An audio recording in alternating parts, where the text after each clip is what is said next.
Assalamu alaikum viewers, how are you? I am going to continue my last story, The Story of My Life by Helen Keller. My grandfather, Caspar Keller's son, entered large tracts of land in Alabama and finally settled there. I have been told that once a year he went from Tuscumbia to Philadelphia on horseback to purchase supplies for the plantation, and my aunt has in her possession many of the letters to his family, which give charming and vivid accounts of these trips. My grandmother, Keller, was a daughter of one of Laffitte's aides, Alexander Moore, and granddaughter of Alexander Stopswood, an early colonial governor of Virginia. She was also second cousin to Robert E. Lee. My father, Arthur H. Keller, was a captain in the Confederate Army, and my mother, Kate Adams, was his second wife and many years younger. Her grandfather, Benjamin Adams, married Susanna E. Gurdu and lived in Newbury, Massachusetts for many years. Their son, Charles Adams, was born in Newburyport, Massachusetts, and moved to Helena, Arkan- Arkansas. When the Civil War broke out, he fought on the side of the South and became a brigadier general. He married Lucy Helen Everett, who belonged to the same family of Everetts as Edward Everett and Dr. Edward Everett Halley. After the war was over, the family moved to Memphis, Ten- Tennessee.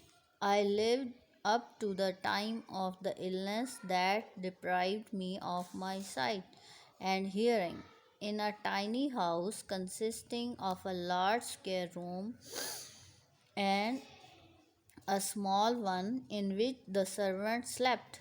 It is a custom in the South to build a small house near the homestead as an annex to be used on occasion. Such a house my father built after the Civil War, and when he married my mother, they went to live in it.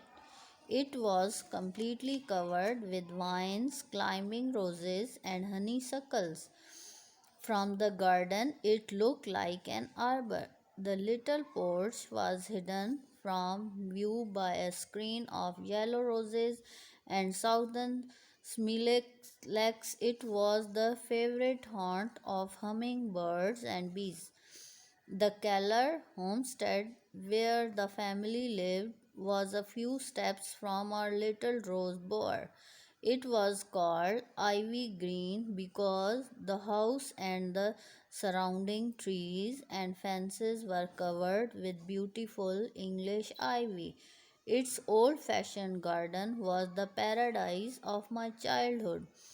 Even in the days before my teacher came, I used to feel along. Now let's read the next page. The scarce stiff boxwood hedges, and guided by the sense of smell, would find the first violets and lilies. There too, after a fit of temper, I went to find comfort and to hide my hot face in the cool leaves and grass. What joy it was to lose myself in that garden of flowers, to wander happily from spot to spot, until coming suddenly upon a beautiful vine. I recognized it by its leaves and blossoms and knew it was the vine which covered the tumble down summer house at the further end of the garden. Here also were trailing salimate salimets, dropping jasmine, and some rare sweet flowers called butterfly lilies because their fragile petals resemble butterflies' wings. But the roses, they were loveliest of all. Never have I found in the greenhouse of the north such hot, satisfying roses as the climbing roses of my southern home. They used to hang in long festoons from our porch, filling the whole air with their fragrance untainted by any earthy smell. And in the early morning, washed in the dew, they felt so soft, so pure, I could not help wondering if they did not resemble the asphodels of God's garden. The beginning of my life was simple and much like every other little life. I came, I saw, I conquered, as the first baby in the family always does. There was the usual amount of discussion as to a name for me.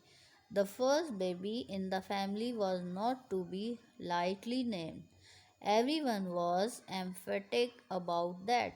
My father suggested the name of Mildred Mildred Campbell, an ancestor whom he highly esteemed, and he declined to take any further part in the discussion. My mother solved the problem by giving it as her wish that I should be called after her mother, whose maiden name was Helen Everett. But in the excitement of carrying me to church, my father lost the name on the way, very naturally, since it was one in which he had declined to have a part.